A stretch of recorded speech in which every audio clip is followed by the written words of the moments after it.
Today, we look at mech suits in a Factions Compared episode suggested by Gentleman Joe on the EckhartsLadder Discord. And you guys have been asking me to talk about mechs or Gundams ever since I branched out from Star Wars and started covering other universes.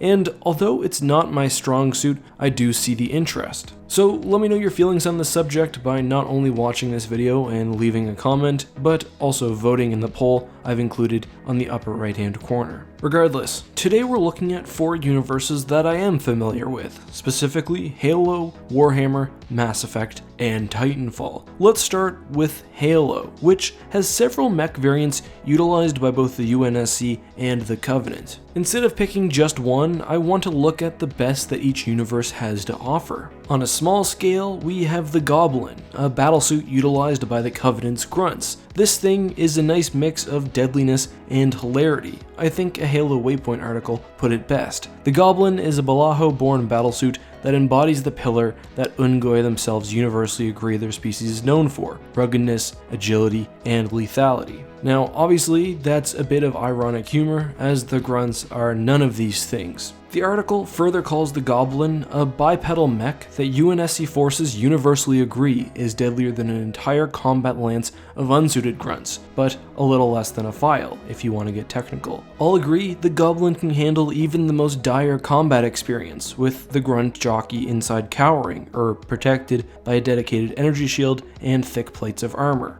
However, the UNSC does mechs a little bit better, and there are 2 that I want to focus on right now: the Runting Yggdrasil and the Colossus. The most powerful version of the Runting Yggdrasil, the Mark II, is 20 meters tall, protected by an energy shield, and armed with a nice combination of missile launchers and machine guns, allowing it to be effective against both infantry and armor. And I know what you're thinking, there's no way that the Mantis is 20 meters tall. And that's right, the Mantis you can pilot in Halo 2 is the Mark IX. However, in the Halo 4 map Adrift, we can see a much larger variant, the Mark IID, which some have estimated to be about 20 meters tall. However, I think the Runting Yggdrasil has been overshadowed by the Colossus, another mech suit which is best explained in the Halo Wars 2 Phoenix logs. The Colossus is a next-generation exoskeleton combat unit designed by Materials Group and Hannibal Weapon Systems for the UNSC Army. It is a super heavy vehicle unit which can be deployed by Sergeant Johnson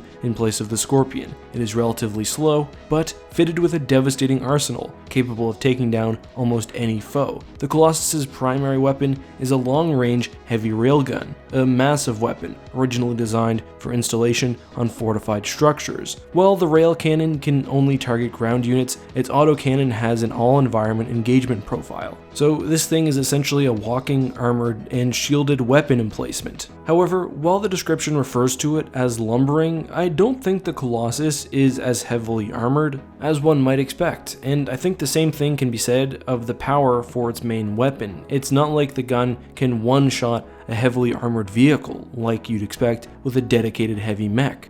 However, it still probably is the most effective UNSC mech ever created. And the use of the energy shield and the actual degree of mobility it has is certainly an upside. Next up is Titanfall, which, as you might imagine, has mechs and exoskeletons galore, specifically called Titans. Now, Titans come in many varieties, from both a lore and, I suppose, gameplay perspective. And both Titanfall 1 and 2 treat the mechs somewhat differently. The first game gives the Titans a bit more flexibility and extra movement and energy shielding. The second game, on the other hand, opts for ultra-specialized designs, but we'll get to that later. More than any entry on this list, Titans are essentially mechanized, super-powered suits of armor, an extension of the pilot who controls the Titan with a neural link. They come in varied forms, though are generally balanced against each other. There's no one Titan that is objectively more powerful than the others. So as I alluded to earlier, in Titanfall 1, there is a small degree of specialization between Titans, with a focus on either speed, armor, or all-around ability. However, even the slowest Titan is fairly maneuverable, and the exosuits can be augmented with different thrusters, jets, and general countermeasures. Titanfall 2 sees more heavily specialized machines,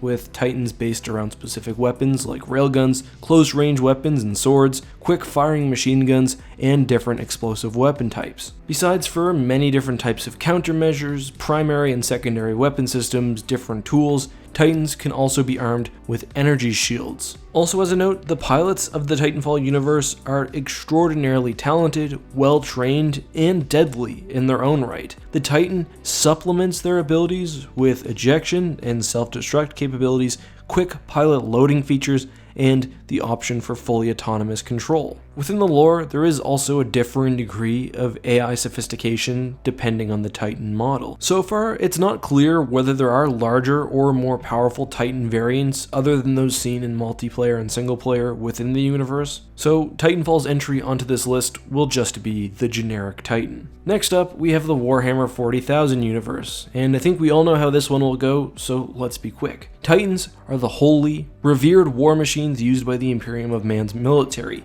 They are among the most powerful and most impressive pieces of machinery used by the entire Imperium, and represent in their greatest, almost unimaginable levels of power. Titans vary wildly in size, however, even the smaller variants are over a dozen meters tall. Larger models, including the Imperator and any Emperor-grade Titan generally, may alone be over 100 meters tall. Depending on the size of the Titan, different strategies and weapons are utilized. Smaller machines often rely on speed and are designed to destroy either light vehicles or enemy foot soldiers, and thus often sport bolters or flamethrowers. Larger but still medium-sized Titans like the Warlord come in multiple sub-patterns, but typically feature a mix of artillery style and close-range arm-mounted weapons. The largest Titans, those of the Emperor grade, feature army-killing weapons and are extraordinarily effective, especially at long range. Of course, aside from being able to shoot things, Titans often use their extraordinary size to crush or attack their foes, sometimes employing melee weapons like chainsaws or power fists. Defensively, besides for extraordinarily thick armor plating, Titans use void shields as a primary form of protection,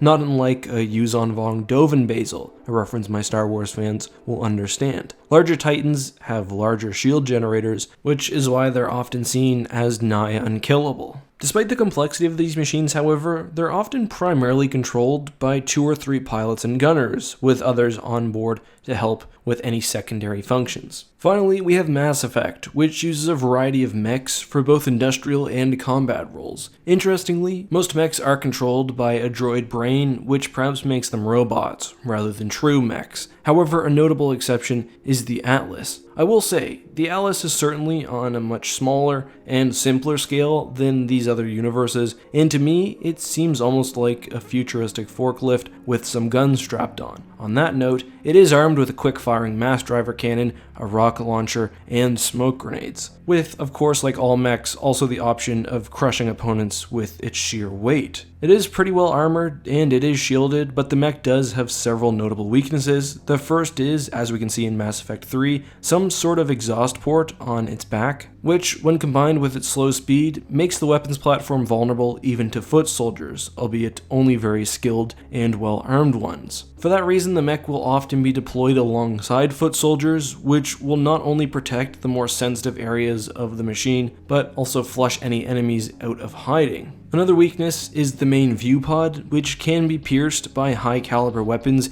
after the mech shields have been depleted. So this thing is less well armed and less durable than the other mechs on this list, and it's not surprising that it takes on mostly an anti-personnel role in Mass Effect, while tanks or other weapons typically perform the anti-vehicle duties that some mechs on this list would do. For that reason, the lack of a machine gun or flamethrower style weapon and the slow and cumbersome nature of the Atlas kind of leave me scratching my head and make me think that perhaps it's a poorly designed weapons platform. However, we can see in Mass Effect 3 that the Atlas is capable of being deployed from aircraft, which could certainly be useful to halt enemy advances or even cover troops. So with these descriptions out of the way, let's now rank them from worst to best, and I do think it's fairly clear that the Atlas from Mass Effect is in the 4th spot. It's just less technologically advanced and on a smaller scale than the others on this list. Next up we have 3 and 2, and this one I went back and forth on. The mechs in Halo may be more powerful outright, but I just think the amount of sheer gadgets and capabilities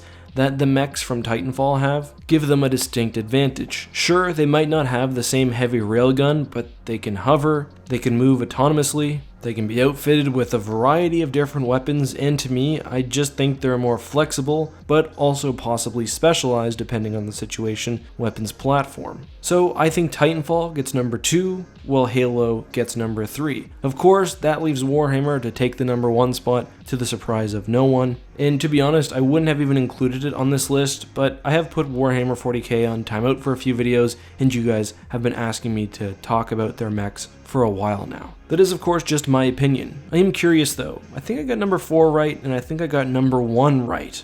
However, which do you prefer? The hunting Yggdrasil or the Colossus of Halo? Or a Titan from Titanfall, spec'd out to your desires? Let me know that down in the comments. Today's question comes from Kyle Murphy, who asks about the Hapen military, and I'm going to take a cheap out here. I'm not going to answer the question, but instead refer you guys to an older video where I covered the Hapen military and 3 other sort of obscure Legends factions in a video that I put a lot of effort into, but wasn't seen by as many people as I would have liked. Uniwaffle1 also asks what's it like in Canada, and it's great. I love it here. Anyway, if you guys have your own questions, you can use the hashtag AskEck, and maybe I'll answer them next time. Until then, may the Force be with you.